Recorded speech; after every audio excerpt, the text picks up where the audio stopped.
That was a super delayed reaction to that. Not the you dogs thing. The usually when I hit the record button, it says that really quick, and it took like a whole solid 10 seconds before it popped up. Huh. So it's okay, it happens. But guess what? This is another episode of Movies and Minutes, and this week we have my friend Trish on as a guest. I I'd say it's been a long time since I saw you, but we actually had dinner tonight, so it has not been that long. Maybe 30 minutes or less, which ironically is a movie name. This is true. This is true. I mean, it could be a movie we talk about tonight. It probably won't be though, because it's a new one, but or not a new one, I Yeah, should say. not a new one at all. Um, the way I start every episode is I always ask my guests what kind of movies they like. What gets you excited to go to the theater? What gets you excited to go see a new movie? Well, I'm a sucker for romance movies, romance comedies. I feel like I've watched way too many superhero movies than I am like comfortable admitting, but um generally just want to kill a couple hours.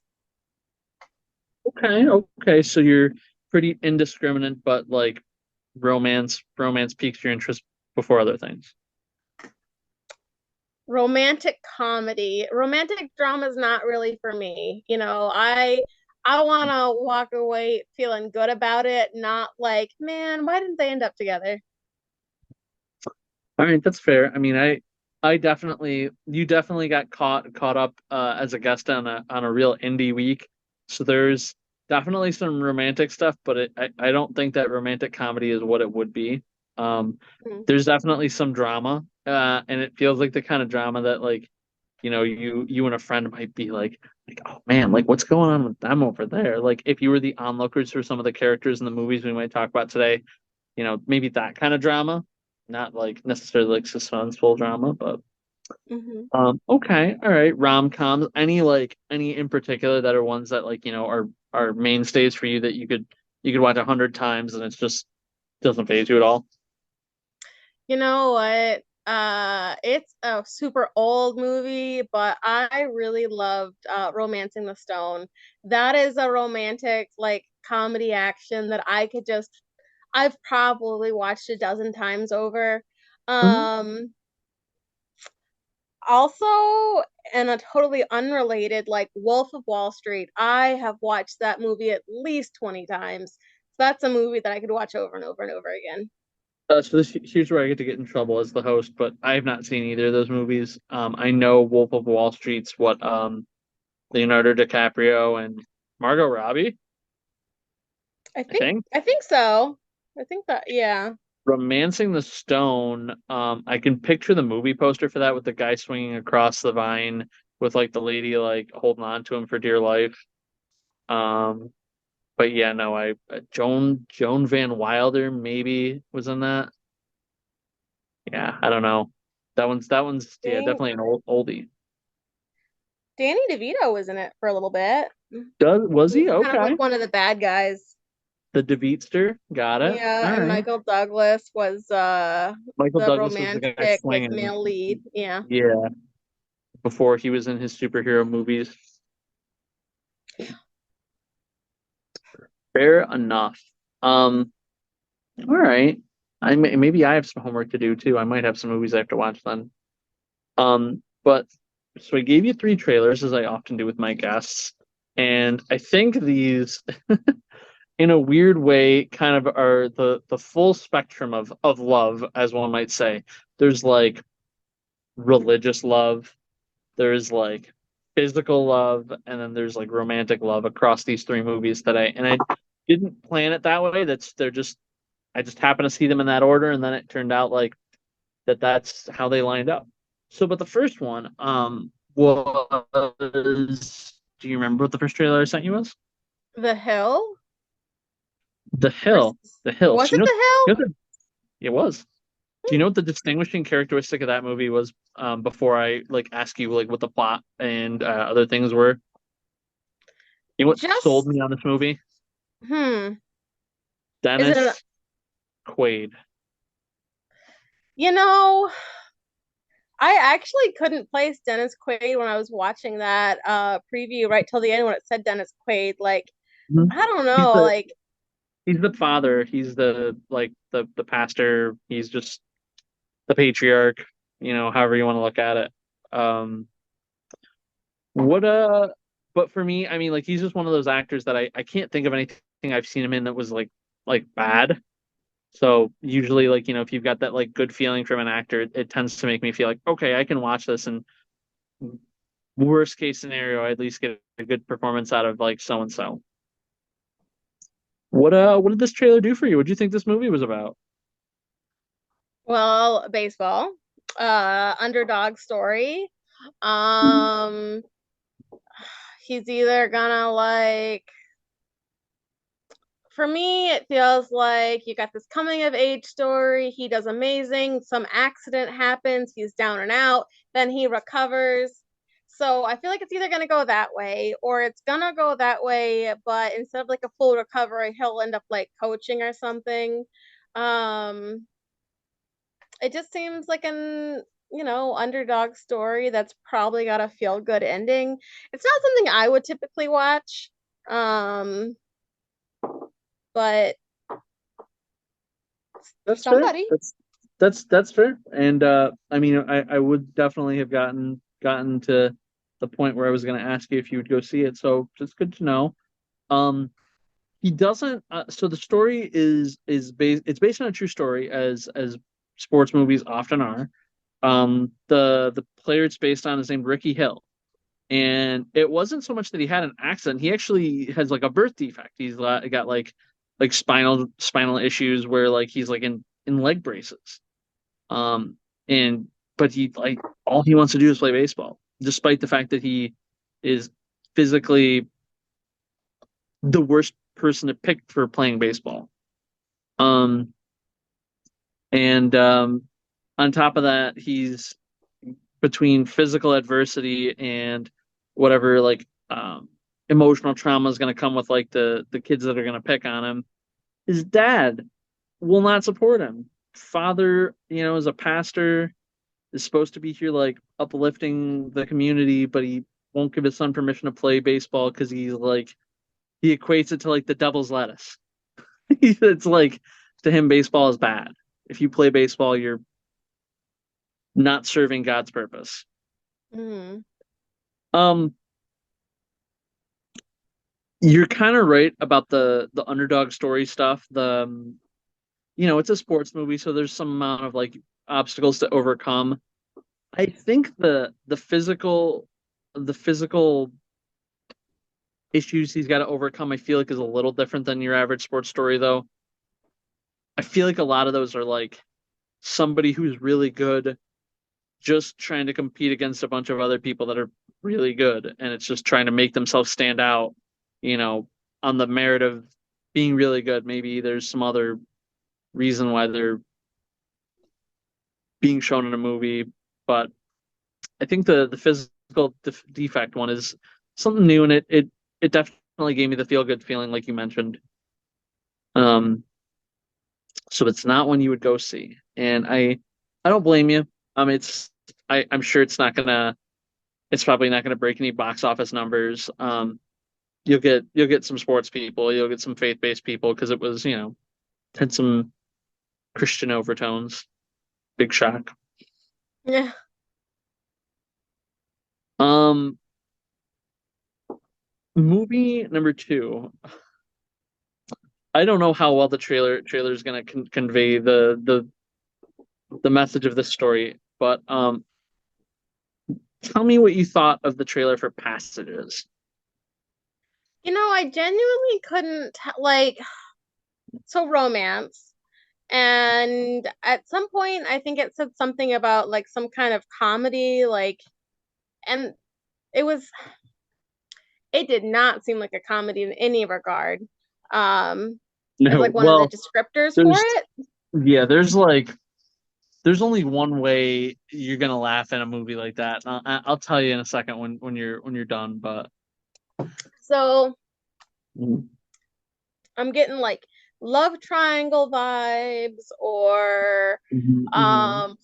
like I can't tell if it's like a love triangle, something like, blue's the warmest color, or like polyamory. Ooh. But there's definitely, I mean, definitely looks like a romantic drama, but it looks more serious. Like when I sit down for a romance, I do want to feel good. And that movie seems like it's more like stressful romance than like walking away feeling good. Um, but it just seems like a story of a guy with somebody who finds someone else. And whether that's good or bad, it's not necessarily in the preview, but seems like it'll be tense. Um, yeah, I mean you're not far from the mark on this one. This movie Passages was a lot about a love triangle.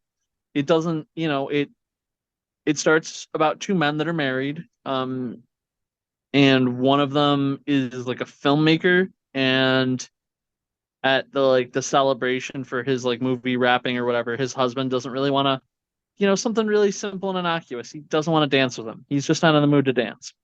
No big deal. So a woman who was also there at the like rap party offers to dance with him, and we slowly get the sense that he's probably not gay. He's probably bi, and he goes home with this woman, and you know gets physical with her, and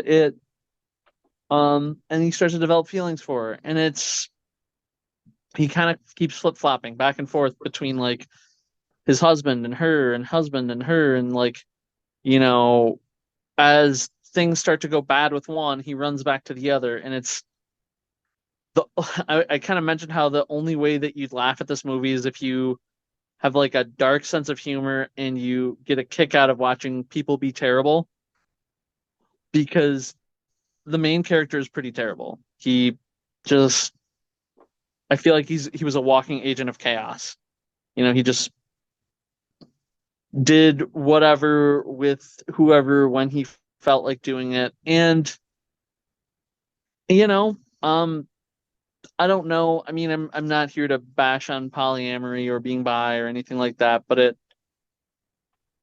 there's probably a right way and a wrong way to separate from one person and go to another, and the way that it happens in this movie is a cautionary tale for what not to do. Because Seemed I mean, very yeah, modern forward, hmm, like things that very. could actually happen. Hmm. Um, so probably also not another one I would go and see because it seems like more drama and less happy ending and more like tense slice of life. I do like slice of life. I mean, given what you know now, could you hazard a guess about where you think that movie ends? I can't imagine anywhere positive. I mean, it just feels like a heartbreak movie because I mean, you've got a guy who's married, and at the same time, you have this woman, and then you're Hmm. thinking, well, is this woman like a permanent fixture in his life? Is he going to end Hmm. up going back to his husband? Is it going to be like a love triangle? Like, I Hmm. don't.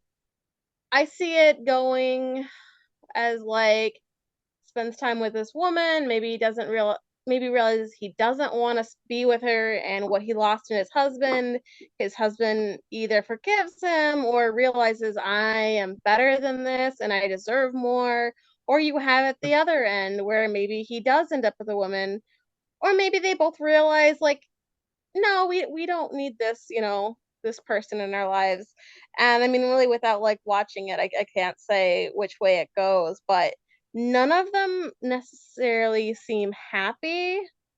Um, like Without revealing too much, even if you don't go see it, for anybody that might watch this, I think I think the person that does the most harm in this movie sort of lands himself in a position where he's, you know, in the worst position that you could be in, after trying to be with two different people simultaneously. Um, not dead, but like emotionally, physically, kind of in the worst place that you could be. Hmm. Um, and sometimes it's life. And I think that despite, I mean, personally, I rated the movie high, but I weirdly I wasn't a fan, if that makes sense. Like, like when something's good, but you can still admit that you're not a fan of it. There Um, was a movie Adam Sandler did recently within the ooh, last few years. It wasn't that recent. Um, Gosh, it wasn't a comedy at all, for Adam Sandler. oh gosh, don't tell me that was like one of my favorite movies last year. Uh, yeah, I'm just gonna Google it really fast because Okay. Yeah, um, I had a top 16 list. Hustle? No, not Hustle. Oh my God, it was Um, Hustle. it was Uncut Gems. Oh my God, I loved So Uncut. that movie was amazing. It was so Yeah, good. I will never watch it it again in my life. it So I really showed off understand. his range though. I do understand that I can rate this high and still I might not have been a fan of it because the movie, it was perfection and I didn't like at the end it was just so much for me. No. So I get that. Yeah. All right. The last movie, which weirdly I had some idea that it was a foreign film before I saw it, but I don't know why. As I watched the trailer for it in the theater, I thought it was French, and I was like, "Oh, cool! I speak French. I can understand this to some degree." And it turned out it was in German. I mean, it was still subtitled, but I was like, "Oh, okay, not French, so I'm gonna understand less of this." Granted, I'm gonna have my eyes locked to the screen to read it the whole time. But the last trailer I sent you, I believe, was for a movie called Afire. A What did you fire or a glean? plane? Was it a fire? It should be a Huh. fire. Yeah. Oh, okay. Yeah. What did that one do for you? That one felt more slice of lifey than any of the other ones. I know that you were saying that there were all romantic undertones in some form or another Hmm. among the three, but I mean, the movie just felt like it was like a snapshot of over a couple of days or Hmm. um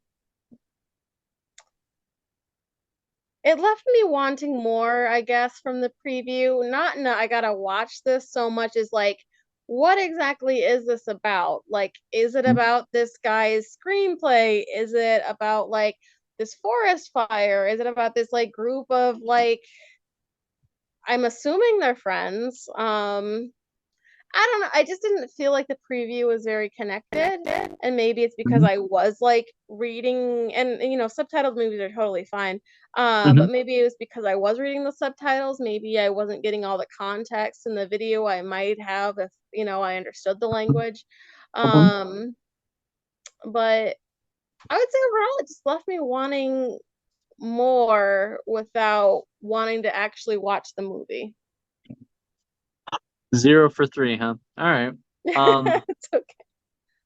um, this one probably you've said slice of life a few times, and I mean that word I associate to anime more than anything, which it is a slice of life as a genre of anime.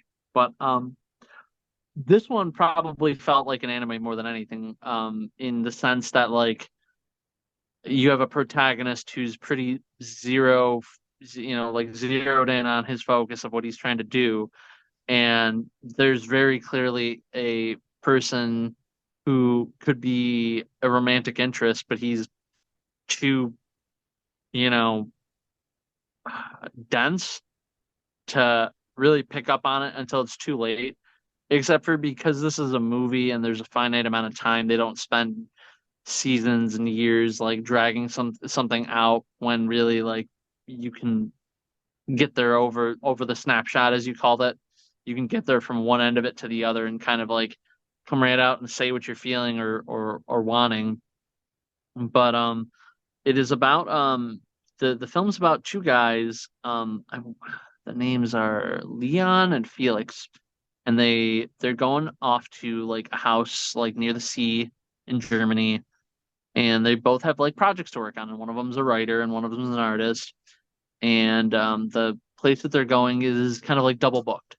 Like a woman staying there named Nadia, and like they sort of just resign to share the space for the time that they're all going to be there anyway, and sort of like cohabitate and get to like learn about each other over time. And other characters kind of get introduced, but it's a pretty small cast. It's very like tight, like you're getting like character growth just between them. And you pointed out that there's a fire, and the movie is named Afire. And essentially, while they're just living, interacting, doing all these things, there's a like wildfires going on in Germany, and they're by the sea. And the way they describe it is because the wind is blowing inward from the water. Theoretically, the forest fires are never going to come towards them. If anything, they'll move away because that's wind is moving towards the fire, and then the fire is growing, but it's growing in the opposite direction. But eventually, they actually do have to deal with the wildfire on top of all the other things they have going on, and it serves to kind of be like a real world obstacle over all the like sort of imagined and made up obstacles they have just socially, emotionally, with them going on.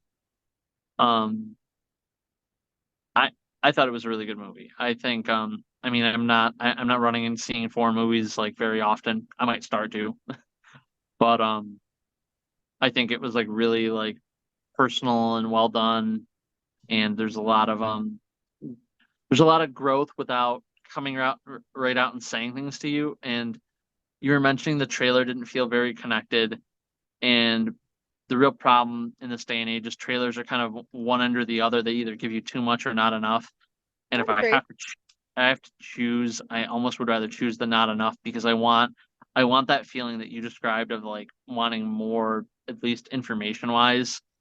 I want to feel like I need to be drawn in to find out what's going on here. I'd rather have that than like be given all the big beats from a movie and then have to sit there and watch it and like be like, oh yeah, I saw that in the trailer. I saw that in the trailer.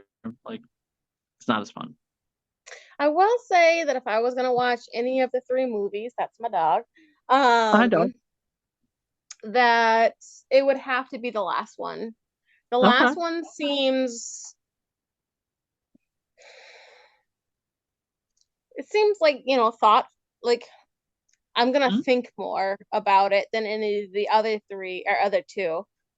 Um, and like, would I watch it just because? Probably not. Would I watch it if it was the only thing on? Probably. But I feel like it would probably be a little bit more dramatic and engaging than necessarily, because I'm not trying to like with the first movie, like I feel like before you watch it, the entire plot. It's got a formula. That formula works for like sports and Christian, undertones. But I feel like the formula of this one isn't as drawn out in the trailer, so it would be, yeah, I would probably watch it if there was I nothing mean, else and on. it gets to its, it's really one of those journey movies and less about the start and the finish, because if you can predict where the movie's starting and where it's going, then you're really more just trying to see if you enjoy the ride that you take to get there. And it wasn't very long. It was like 90-ish minutes, which feels like the sweet spot for a lot of movies. If you can tell me a great story in 90 minutes, that's great. I mean, like then I'd have to sit there for 2.5 hours for some movies. I'm still haven't gotten to see the newest Avatar yet. Like I'm No. not mentally prepared to sit that long. And I know that Try, movie has been out for almost a year. try watching Oppenheimer. That was 3 hours. Oh my goodness. Mm. But was it worth it? It flew by, honestly. And I mean, I did the Barbenheimer. Well, I did the Oppenheimer because we watched Oppenheimer and then we watched Barbie after. So I mean, like I was in the movies for like a grand total of like 6 hours that day. It was kind of crazy. But like the 3 hour part for Oppenheimer didn't really feel like 3 hours. The story never really dragged, which I feel like is like how you would feel it. Also, Nice. you get to see Florence Pugh naked, so there's that. Yeah. Hmm. Yeah. Black Widow's sister. Oh no, I know. She dated Zach Braff, and that makes me think of Scrubs. Um, Ooh. so I was thinking about Scrubs there for a second. You were having a Um, Scrubs cutaway. so okay, but like more importantly, at what point do you not go to the bathroom in that movie just so you can make sure you watch that scene? There's like an app or a website or something that's I like, know, you I know, know. I'm just teasing. when to go pee, whatever. Mm-hmm. I'm sure they won't tell you to go pee during that scene. Probably not, no. Uh, All right. So before I let if anything are you looking forward to movie wise? Is there anything like on the docket right now for you that you're, that's upcoming that you're excited for? Honestly, I'm so far behind. Mhm. I had mentioned Blue Beetle just because Mexican superhero, that's kind of a cool thing to say. Right. I am a sucker for monster movies, so like The Meg too. I think that movie is going to be the sum of its parts. It knows exactly what it's there for, and I mean, I'm here for a it's monster out. movie. It's I out. know. That's why I said like I'm behind. Ah. Um, because like Blue Beetle's out, the Meg is out. Like there are I mean, things that if you're really gonna go for a monster movie, the better one to go for is The Last Voyage of the Demeter. It's a have Dracula you movie. seen it? Mhm. So okay, you recommend it? Of course, I gave that one a 4 out of 5. Okay. Maybe I will because I feel like I feel like that one would be a better one to see in theaters because the Meg, I mean, Also, also it's food here. The Mag is big sharks. I mean, take that for what you will. There's also big though. I mean, it's time to click screen. yeah. Honestly though, I haven't really done a great job with catching up with different Yeah. movies. I Mhm. mean, Dune, right? The second part, isn't that coming out at some point soon? Ooh, you didn't Um, get that. You didn't get that memo, huh? So the whole talk oh, about the like with the SAG-AFTRA strikes going on, like I said, movies are going to start getting bumped. And this past week, Dune got bumped from November to March. oh, that is a it's a pretty big bump. Yeah, yeah. That So is, big thing that I've mentioned here before, but not everybody knows when you're a member of the actors union or the writers union, you are not allowed to promote anything that is coming out while you're on the picket line. So they can't do any promoting, and a lot of these studios rely on marketing and promoting to sell these movies. So if you can't promote, um, my Big Fat Greek Wedding 3 to me is just nostalgia goggles like the entire time. That is a movie I've probably watched like 13, 14 times. And okay. the second movie, it was just okay. But I So feel like I want to watch this purely for my childhood. I never saw one or two, but obviously three is on my docket because I go see like everything now, which means I have to go back and watch one and two before I go see three. But from my takeaway from what you just said, one is good and two is not so good. And I have a feeling three will kind of hit you back on the upswing because the expectations will have been lowered from two. But A lot of that's people didn't even it's a realize there solid was a 90-minute second rom-com, it movie. looks like. They also made a little sitcom out of it for a little while as well. Um, it that and most people don't really realize they had that or the second movie. I mean, the first one is so iconic, you know. I mean, I was just saying, I know about the first one's existence, and I mean, before I started seeing trailers for number three, I didn't know that there was a number two, but then I saw trailers for three, so I kind of just you kind of just assumed there's a Yeah. two. Um, Um, Also, it's got the guy who was Aiden on Sex and the City. I've never watched a single episode of Sex in the City. Very good show. I I feel mean, like, it feels more relevant if you've ever like lived or spent any extended period of time in New York City, because of yeah, a lot of what they like impart on you has to do with like city life, and if you don't live in the city or haven't lived in the city, then it's like, "Er?" yeah. Mhm. Um, Trying to think what else. You know what? I have no problem saying it. The Craven, because I feel like that one also got delayed. Yep, they got bumped from October to August. That guy is some eye candy. So, Mm. like, you're telling me that we got an anti-hero who looks good on screen for what I'm going to assume is 90 minutes to like 2 hours? Like, Probably. sign me up. Well, I guess in Um, the meantime, they haven't delayed Aquaman yet, so you got eye candy there too. yeah, yeah. Jason Mimosa, as some people like to call him. Jason, I feel like I'd rather have Jason like samosas more than like mimosas. I If I feel have like to pick one. uh, I have to clarify for a moment. I've had Indian friends that like have said before when they got kicked in the balls that they got kicked in their samosas. So I feel like if I started thinking of Jason Samosa, I'd just be thinking of Jason Momoa's balls. You know, there Mm. are worse things to think about. So, There are better things to think about. Florence Pugh, for example.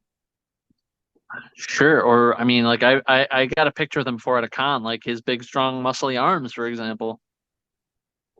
There's some pictures floating around on the web where he's in his like, oh gosh, like a loincloth-esque type thing.